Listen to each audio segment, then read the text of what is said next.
ಆಚಿ ಮಸಾಲ. ಎಂತ ಅಡಿಗೆಯ ರುಚಿಯಾಗೋ ರಹಸ್ಯವು 20 ರೂಪಾಯಿ.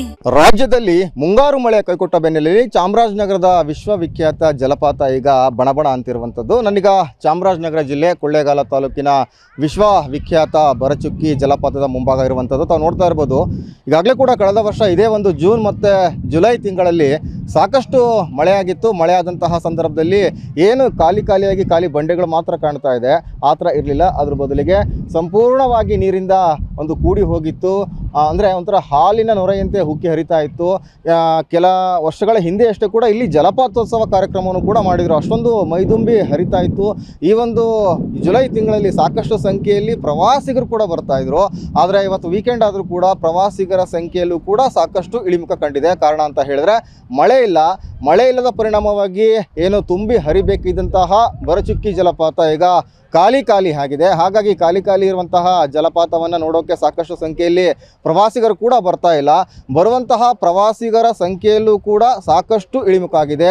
ಕೇವಲ ಬೆರಳಿಕೆಯಷ್ಟು ಮತ್ತಂದರೆ ಕೆಲವಷ್ಟು ಅಂದರೆ ಪ್ರವಾಸಿಗರು ಬರ್ತಾ ಇರುವಂಥದ್ದು ಬಂದು ಈ ಒಂದು ಜೋಗ ಅಂದರೆ ಏನು ಜಲಪಾತ ಇದೆ ಬರಚುಕ್ಕಿ ಜಲಪಾತ, ಆ ಖಾಲಿಯಾದಂತಹ ಬರಚುಕ್ಕಿ ಜಲಪಾತವನ್ನು ವೀಕ್ಷಣೆ ಮಾಡಿ ಸೆಲ್ಫಿಯನ್ನು ತೆಗೆದುಕೊಂಡು ಹೋಗ್ತಾ ಇದ್ದಾರೆ. ಆದರೆ ಕಳೆದ ವರ್ಷಕ್ಕೆ ಹೋಲಿಸ್ಕೊಂಡ್ರೆ ಈ ವರ್ಷ ಭಾರಿ ಪ್ರಮಾಣದಲ್ಲಿ ಮಳೆ ಕಡಿಮೆ ಆಗಿದೆ. ಹಾಗಾಗಿ ಜಲಪಾತ ಖಾಲಿಯಾಗಿದೆ ಒಂದು ಕಡೆ. ಮತ್ತೊಂದು ಕಡೆ ಪ್ರವಾಸಿಗರ ಸಂಖ್ಯೆಯಲ್ಲೂ ಕೂಡ ಇಳಿಮುಖವಾಗಿದೆ. ಏಷ್ಯಾದಲ್ಲೇ ಮೊದಲ ಬಾರಿಗೆ 1902ರಲ್ಲಿ ವಿದ್ಯುತ್ ತಯಾರಿ ಮಾಡಿದಂತಹ ಸ್ಥಳ ಅಂತ ಹೇಳಿದ್ರೆ ಅದೇ ಒಂದು ಶಿವನ ಸಮುದ್ರ. ಈ ಶಿವನ ಸಮುದ್ರಕ್ಕೆ 2 ಪ್ರಮುಖವಾದಂತಹ ಜಲಪಾತಗಳು ಬರುತ್ತೆ. ಮೊದಲನೇದಾಗಿ ಮಂಡ್ಯ ಜಿಲ್ಲೆಯಲ್ಲಿ ಗಗನಚುಕ್ಕಿ ಜಲಪಾತ ಬಂದರೆ, ಚಾಮರಾಜನಗರ ಜಿಲ್ಲೆಯಲ್ಲಿ ಬರಚುಕ್ಕಿ ಜಲಪಾತ ಬರುತ್ತೆ.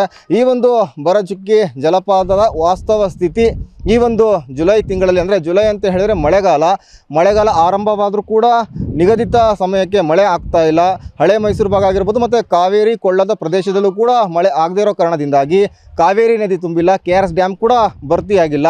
ಒಂದು ವೇಳೆ KRS ಡ್ಯಾಮ್ ಭರ್ತಿ ಆಗಿದ್ದೇ ಆದಲ್ಲಿ KRS ಡ್ಯಾಮ್ನಿಂದ 60,000 ಕ್ಯೂಸೆಕ್ಕು ಮತ್ತು 1 ಲಕ್ಷ ಕ್ಯೂಸೆಕ್ಕಷ್ಟು ನೀರು ಹರಿಬಿಟ್ಟಂತಹ ಸಂದರ್ಭದಲ್ಲಿ ಅದು ಇದೇ ಒಂದು ಮಾರ್ಗವಾಗಿ ಬರಚುಕ್ಕಿಗೆ ಬಂದು ಬರಚುಕ್ಕಿ ಮುಖಾಂತರವಾಗಿ ನೇರವಾಗಿ ತಮಿಳುನಾಡಿನ ಏನು ಮೆಟ್ಟೂರಿಗೆ ತಲುಪುತ್ತೆ.